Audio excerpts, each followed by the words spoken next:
প্রিয় দর্শক, পটুয়াখালী থেকে বরিশাল বিভাগের পরিস্থিতি জানাচ্ছেন স্টাফ রিপোর্টার এনায়েতুর রহমান।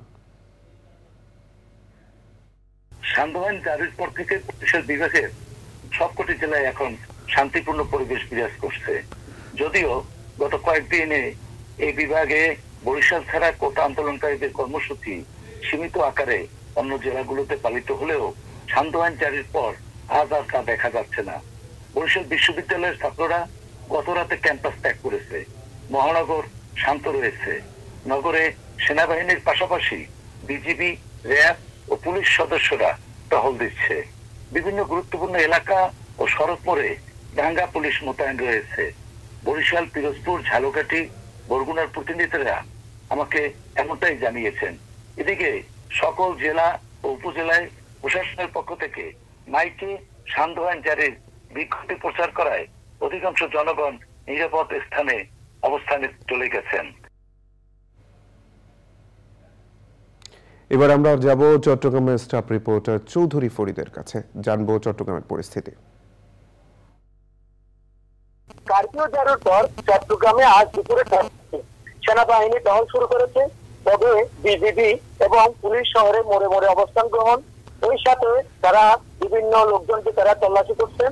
চট্টগ্রাম জেলা প্রশাসক ডক্টর আবুল বাশার মোহাম্মদ ফখরুজ্জামান চ্যানেলকে বলেছেন, দক্ষিণ চট্টগ্রামের পটিয়া, বোয়ালখালী, সাতকানিয়া, চন্দ্রেশে রামু সেনা ক্যাম্প থেকে সেনাবাহিনী নেমেছেন। চট্টগ্রাম সেনানিবাস থেকে চট্টগ্রাম শহর এবং উত্তর জেলাগুলোতে তারা মোতায়েন করা হয়েছে। বিশেষ করে চট্টগ্রামে জাতীয় গুরুত্বপূর্ণ স্থাপনা, তেলক্ষেত্র, বন্দর এই জায়গায় সেনাবাহিনী টহল জোরদার করেছেন। এছাড়াও কার্ফিউ জারির পর জরুরি সেবা, সাংবাদিক এবং চট্টগ্রাম বন্দর ও বন্দর সংশ্লিষ্ট কার্যক্রম আওতামুক্ত থাকবে বলে তিনি আমাকে জানিয়েছেন। তবে সংশ্লিষ্ট প্রতিষ্ঠানের পাস এবং ডকুমেন্ট সাথে রাখতে বলেছেন।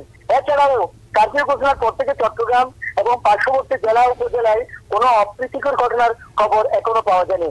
এ হলো চট্টগ্রামের পরিস্থিতি। প্রিয় দর্শক, রাজশাহী বিভাগের পরিস্থিতি জানাচ্ছেন স্টাফ রিপোর্টার আবু সালেহ মোহাম্মদ ফাত্তা। রাজশাহী বিভাগের ৮টি জেলার সার্বিক পরিস্থিতি স্বাভাবিক রয়েছে। সাধারণ মানুষের নিরাপত্তায় সেনাবাহিনীর পাশাপাশি বিভিন্ন বাহিনীর টহল অব্যাহত রয়েছে এবং সবচেয়ে বড় কথা, রাজশাহী পরিস্থিতি বিভাগের সার্বিক পরিস্থিতি স্বাভাবিক রয়েছে এটি জানিয়েছেন। আমি র্যাব 5 সঙ্গে কথা বলেছি, পুলিশের অতিরিক্ত পুলিশ কমিশনের সঙ্গে কথা বলেছি, বিভাগ কমিশনের সঙ্গে কথা বলেছি। তারা জানিয়েছেন কোথাও কোনো অপ্রীতিকর ঘটনা খবর পাওয়া যায়নি।